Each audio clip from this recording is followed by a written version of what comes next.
केंद्र सरकार की महत्वाकांक्षी योजना अग्निपथ को लेकर कांग्रेस विधायक विक्रांत भूरिया ने प्रेस कॉन्फ्रेंस करते हुए इस पूरी योजना पर सवाल खड़े किए हैं।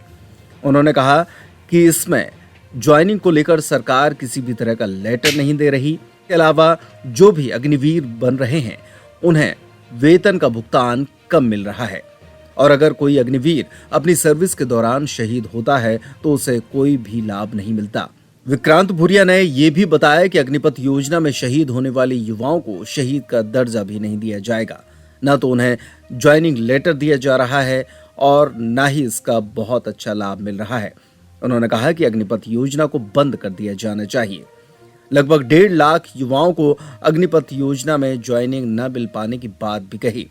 उन्होंने कहा कि न्याय यात्रा आ रही है, इसमें राहुल गांधी के सामने इस बात को रखा जाएगा।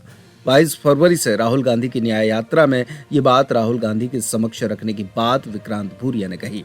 निश्चित तौर पर अगर देखिए आपने भर्तियों में उनसे पैसा लिया, चाहे वो शामिल होने के लिए हो या किसी तरह से भी हो, और अगर वो भर्ती निरस्त हो जाती है तो इस सरकार की जवाबदारी है कि जितना भी पैसा अभ्यर्थियों से लिया गया है उसको वापस करना चाहिए। और ये आंकड़ा छोटा नहीं है, 100 करोड़ का आंकड़ा है।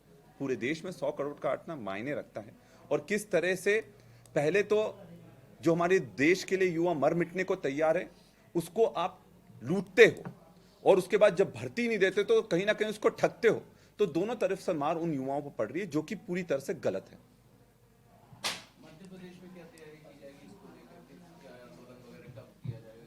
मध्य प्रदेश में इसको लेकर हम ऐसे परिवार जिन्होंने इस अग्निवीर योजना के लिए आवेदन दिया था उन तक पहुंचने का हम काम कर रहे हैं। उसकी सूची तैयार हो रही है और उनके परिवार तक पहुंचेंगे और उनसे समझेंगे कि किस तरह से इस चीज के लिए आगे लड़ाई लड़ जा सकती है, क्योंकि एक दिन की लड़ाई नहीं है ये। जो इन्होंने कहीं ना कहीं जो पॉलिसी बनाते हैं उसमें एक बहुत बड़ा देश की सुरक्षा के साथ विश्वासघात करा है। क्योंकि अगर कोई 4 साल के लिए सेना में सेवाएं देता है और उसके बाद उसको सेना से निकाल दिया जाता है तो कहीं ना कहीं वो बेरोजगार तो होता ही है, और कहीं ना कहीं उसमें मन में ये विश्वासघात की जो एक भावना उत्पन्न होती है वो भी हमारे देश की सुरक्षा और अखंडता के लिए खतरनाक है। तो इसके लिए हम लोग सबसे संपर्क भी करेंगे, और जब राहुल गांधी जी आ रहे हैं ऐसे सब लोगों का हम उनके साथ में एक अलग से इंटरैक्शन करवाएंगे ताकि उनकी जो समस्या है उनसे वो रूबरू हो सकें और इस आंदोलन का जो जय जवान आंदोलन हम शुरू कर रहे हैं उसका हिस्सा बन सकें। नमस्कार। वर्तमान में जिस तरह से युवाओं पर उनको रोजगार नहीं देके बड़ा कुठाराघात किया जा रहा है, तो ये भाजपा की सरकार है, मोदी सरकार है, ये आर्मी में जाने वाले युवाओं को भी अब किसी तरह से बख्श नहीं रही है।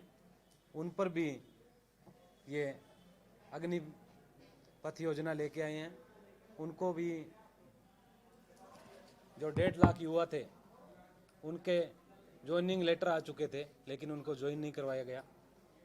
इसमें 7,000 ऐसे युवा थे जो नेवी की तैयारी कर रहे थे, उनको भी ज्वाइनिंग नहीं दी गई। इसको लेकर 31 जनवरी को बिहार के कुछ युवा साथी राहुल गांधी जी से मिले। उसी दिन से ये न्याय का युद्ध आरंभ हुआ है आर्मी में जाने वाले युवाओं के लिए। तो इस कैंपेन को अभी मध्य प्रदेश युवा कांग्रेस सभी कांग्रेस पार्टी के साथियों के साथ मिलकर युवाओं की बात को आगे बढ़ाएगी, और जो ये न्याय यात्रा राहुल जी की आ रही है उसमें जो तैयारी कर रहे थे इसमें युवा, वो सभी साथी राहुल जी से मिलेंगे। धन्यवाद।